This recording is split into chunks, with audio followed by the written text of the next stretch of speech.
Already Mark Antony கொடுத்த confident இருக்குல்ல ஆதிக் அவர்களுக்கு, அது கண்டிப்பா இதுல ஒரு பெரிய விஷயத்தை பண்ண வைக்கணும் நான் நினைக்கிறேன். கண்டிப்பா. ஸோ அஸ் கிரியேட்டரா நான் வந்து எனக்கு ரீசெண்ட் டைம்ஸ்ல கமர்ஷியலா ரொம்ப என்ஜாய் பண்ணி சிரிச்சு நான் முழுமையான திருப்தியோட மலர்ந்த முகத்தோட வந்த படம் மார்க் ஆண்டனி. பயங்கர வைபா வந்தேன் நான்.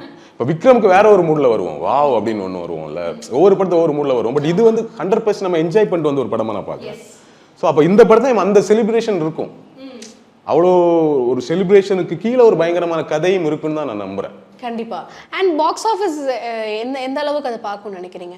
இல்லை, அது நம்ம கணக்கு போட வேணாம்னு நினைக்கிறேன். அது நமக்கு தேவையில்லாத விஷயம். நமக்கு எதுக்கு அது? பாக்ஸ் ஆஃபீஸ் எவ்வளோ வந்தால் நமக்கு என்ன? அவங்க சொல்றதுதானே கணக்கு இல்லையா? ஒன்று. இன்னொன்று வந்து எனக்கு அதில் பெரிய உடன்பாடும் இல்லை. நமக்கு அதில் உடன்பாடும் இல்லை. படம் எனக்கு பிடிக்குதாங்கிறது தான். இப்போ எனக்கு ஒரு படம் பிடிக்கவே இல்லை, அந்த படத்தை நீங்கள் 600 கோடி போட்டு 700 கோடி போட்டால் மட்டும், கலெக்ஷன் வந்துட்டா மட்டும் என்ன யூஸ் எனக்கு? நான் தேட்டருக்குள்ள வந்துட்டு கடுப்பாய் தானே வெளியே வந்தேன். இப்போ ப்ரொடியூசர் சம்பாதிச்சிட்டாங்க, நமக்கு என்ன பலன் இல்லையா?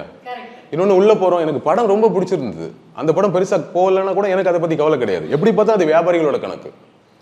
வருத்தம் இருக்கு, சார் நல்ல படம் கமர்ஷியலா போய் நல்லா இருந்திருக்குமேங்கிற வருத்தம் தான் இருக்கும் இல்லையா?